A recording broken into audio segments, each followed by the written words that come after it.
Ça fait plusieurs mois que les jeunes, et notamment les étudiants, demandent à être davantage pris en compte. La crise sanitaire a aggravé la situation, la précarité étudiante s'est renforcée et surtout elle s'est imposée aux yeux de tous. Quand vous allez au Resto du Cœur tous les mardis parce que c'est votre seule sortie de la semaine et que vous voyez la file s'allonger, ça vous fait quelque chose, ça vous brise. On est isolé, dans la solitude, on est abandonné par tout le monde. Selon une enquête parlementaire, 50% des jeunes s'inquiètent pour leur santé mentale, tandis que 23% des étudiants ont eu des pensées suicidaires ces dernières semaines.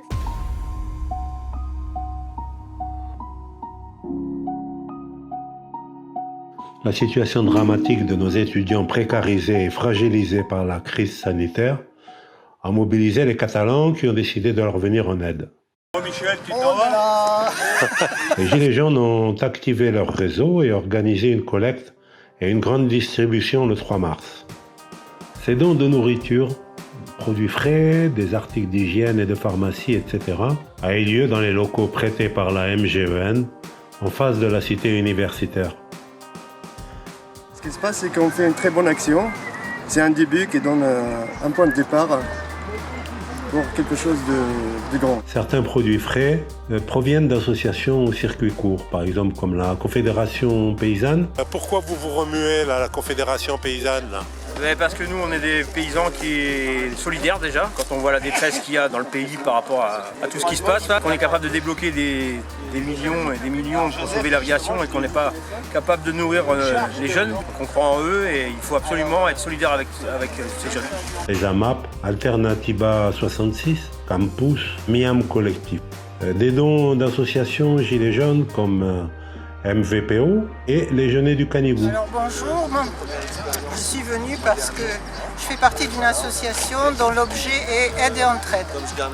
C'est une association de Gilets jaunes du Boulou, ça s'appelle les Jeunets du Canigou.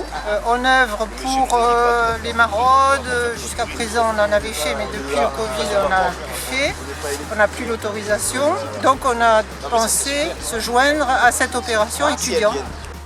Des commerçants ont permis aussi de satisfaire près de 250 étudiants.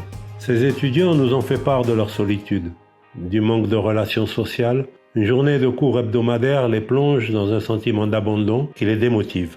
On voudrait te remercier et on voudrait que tu nous dises ton sentiment. Merci à vous, c'est vous qui avez permis avec le réseau que ça marche. Et j'espère que ça continuera sur la bonne lancée d'aujourd'hui, quoi. Sauf quand on a gagné. Non, non, non, c'est pas bien cassé.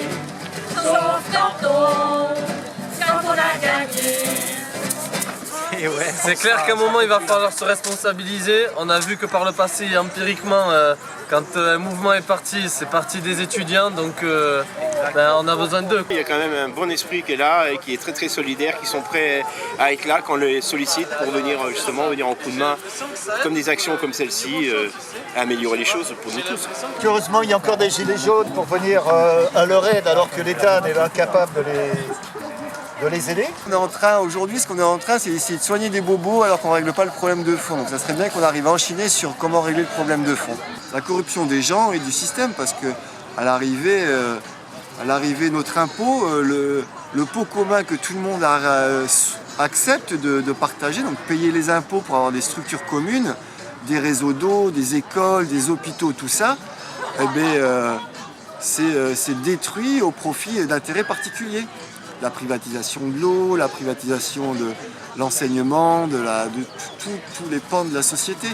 Donc en fait les énarques font ce qu'on appelle du pantouflage, ils passent du public au privé et ils ont pris les outils de la République, enfin de notre bien commun, la chose commune, pour leur propre compte.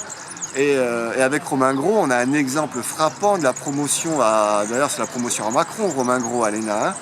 Et tout ça, c'est du violeur de République, il n'y a pas d'autre chose à dire. Est-ce que vous avez des enfants ? Oui, ils sont Vous avez des étudiants ? Oui. Une fille. Alors vous êtes sensibilisés justement à ces problèmes-là ? Oui. Elle a perdu son petit boulot du week-end. Donc, Les parents se mobilisent comme ça pour venir en aide aux étudiants alors qu'il y a une carence de l'État là, qui fait que la répartition n'est pas très équitable.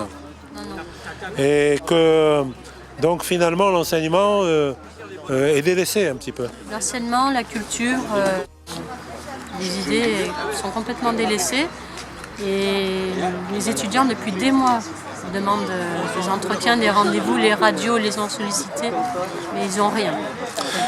Moi, je voudrais inviter les jeunes à se poser les questions sur les raisons de cette situation et chercher avec nous les mesures à prendre sur le fond pour y remédier. C'est très difficile pour eux d'être devant l'ordinateur pendant 3 heures, 4 heures et être seul à apprendre des pages et des pages des cours. Alors qu'ils pourraient être en amphi une semaine sur 2, il y a une organisation à faire. Et votre enfant est chez vous ou bien? Non, elle a un logement, elle est étudiante, elle a un logement. Et elle a toujours payé son loyer jusqu'à maintenant, mais c'est difficile. Elle se prive de beaucoup de choses pour payer ce qu'elle doit.